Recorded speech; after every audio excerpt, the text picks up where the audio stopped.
నంద్యాల జిల్లా SP Shri Sunil Sharan IPS వారి ఆదేశాల మేరకు ఆలగడ్డ ఎస్డిపిఓ శ్రీనివాసరావు గారి పర్యవేక్షణలో మరియు వైగుండ సి నా పర్యవేక్షణలో నిన్న దినం సాయంత్రం 5:30 గంటలకు రేవనూరు ఎస్ఐ మరి వారి సిబ్బంది, అదేవిధంగా నంద్యాల సిసిఎస్సిఐ సురేష్ వారి సిబ్బంది అందరూ కలిసి ఈ మధ్యలో వరుసగా ట్రాన్స్ఫార్మర్ల లోని కాపర్ వైరు దొంగతనం చేసినటువంటి దొంగల ముఠాను లింగాల, అదేవిధంగా వల్లంపాడు మధ్యలో ఉన్నటువంటి ఒక వాటర్ షెడ్ దగ్గర వీళ్ళని ఇద్దరిని కూడా అరెస్ట్ చేయడం జరిగింది.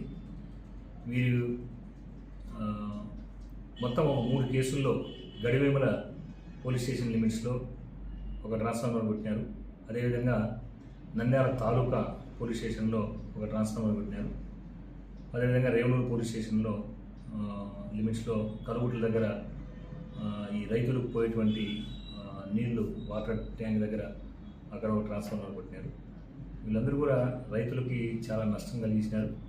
అయితే దీన్ని రెవెన్యూ ఎస్ఐ కానీ అదేవిధంగా సిసిఎస్కి కానీ వీళ్ళు చాకచక్యంగా పట్టుకొని వీళ్ళు అరెస్ట్ చేసి వీళ్ళ వద్ద నుండి ఈ రేవనూరు పోలీస్ స్టేషన్ లిమిట్స్లో థెఫ్ట్ అయినటువంటి ప్రాపర్టీ ఒక 30 కేజీలు కాపర్ వైరు, అదేవిధంగా ఒక 15,700 అమౌంట్, అదేవిధంగా నంద్యాల తాలూకా పిఎస్ లిమిట్స్లో జరిగినటువంటి ట్రాన్స్ఫార్మర్ అఫెన్స్ దాంట్లో ఒక 50,000, అదేవిధంగా బండి ఆత్మకూరు